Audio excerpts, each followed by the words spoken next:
between the management of Exhibition Place and IATSE Local 58 resulted in a lockout situation and a picket line outside the CME grounds.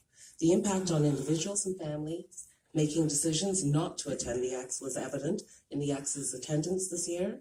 As a city, so Mr. these Troy cultural is going to try to make organizations art often in every have difficulty community making ends meet. so the kids could How do play you see the and mayor's everyone could role in perform. resolving Talents labor will be disputes built in that Toronto, impact public and from here attendance we can on do cultural this. events? These guys Thank are you only very thinking much, about the big Maxine. I'll artists, just begin with a but Mr. reply Troy is to, bringing it to Mr. your Torre, kids. which is that we have a great planning leadership problem in this city.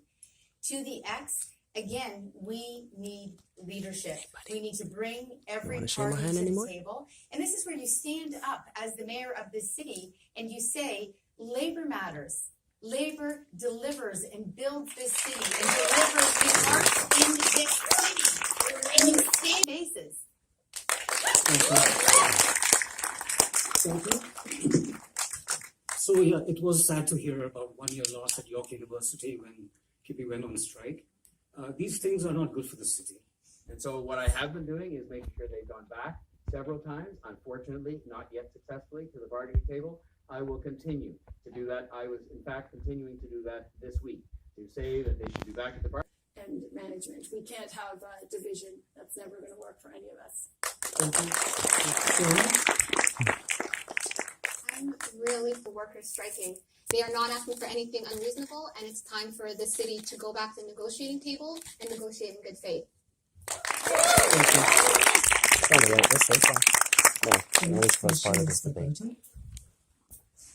Given the increasing livability costs for artists, emerging and otherwise, we are losing talent to communities outside the city of Toronto. As mayor, how would you meet the challenges of an increasingly unaffordable city for artists? So, nice question, thank you. The World Economic Forum released a report very recently, and it talked about how jobs are going to change in profile over the next 10 years. And it talked about various traits that are required, like flexible decision-making, sensibility, commitment to people. Making the point that it took 14 years to get to the 25. We got there under my leadership, and now we have to go forward and set a new target for the future. But I think what we have to do in focusing on affordability, which was the question, is yes, do more of the kinds of things we've done on the waterfront in Weston to establish live-work spaces at Witchwood Barns, live-work spaces. We say affordable housing. We're talking about truly affordable housing, not market rent housing, which is not affordable for artists. Unemployment is too expensive for many people in the city, including artists who starting up. We can do better. And it's not a crazy increase. Other cities are doing this. Toronto needs to do it as well.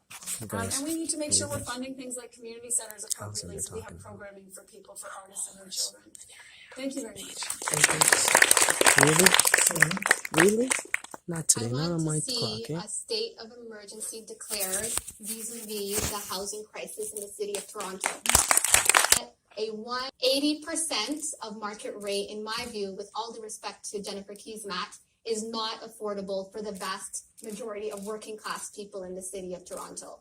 Well, and I'll just respond quickly to Saran, which is I couldn't agree more that we need an aggressive program, which is why we need to build. It's not just about declaring a state of an emergency. We have the resources to build affordable housing in this city. We can do this. We can unlock the land to deliver that. Successful. Well, he's not yet successful. We need action now. We have a conservative government that's made it clear that they're going to make deep cuts. And you know where cuts start? They start with the arts. We all know, we can see the writing on the wall. You can't fight conservative cuts with a conservative mayor. If we want to provide a living wage to artists and all Toronto citizens, outside revenue is required.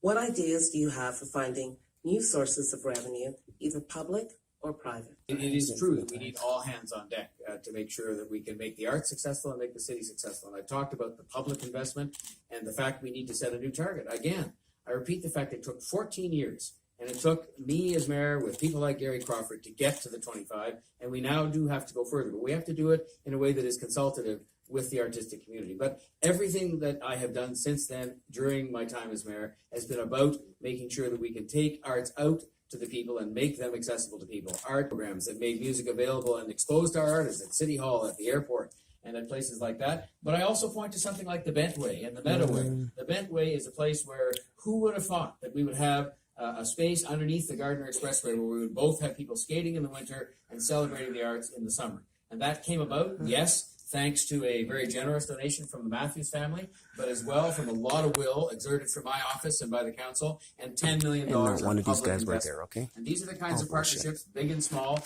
We won't always find somebody think that it is going to involve the kind of grassroots fundraising to individuals that I've had a great deal of experience of, and I've offered and have actually helped arts organizations with that. As mayor, I can't actually raise money, but I can help them. And we've got to also go after the big fish and make sure that we have the partnerships of the other governments. And let's make portion on the city's operating budget, which is over $10 billion. Toronto is home to some of the most successful artists in the world, from immigrant background, The Weeknd, and Scarborough. And so that's a great example as to why we need to invest much more in immigrant youth, in programs like Pushed around as a city, we're going to get more pushed around as a city, and we need a mayor who will stand billion up dollars, for Toronto. the arts, who will That's so stand much money up to for build transit, houses. who will And they want to stand put it up towards where? for Cops, housing. infrastructure. And that's not going We already to put a lot of happen money in with those Mr. things. It's time to Corey's build houses for the conservative people. friends $10 at the billion provincial people. level. I hope you guys get this message. We need forward-thinking leadership that doesn't wait 4 years. That's really what happened. Waited 4 years to bring up the funding to the arts to really a minimum standard of $24 per capita. We need to be reaching cities like Montreal, deliver $55 per capita of arts. Now, Do we not have let to it go in their recognize what pocket. an incredible Build houses with investment it. it is in the future of the city. When we do that, we don't dither and delay and wait 4 years, and to Saron's point, make the arts Thank you, community Jonathan. work really hard for it.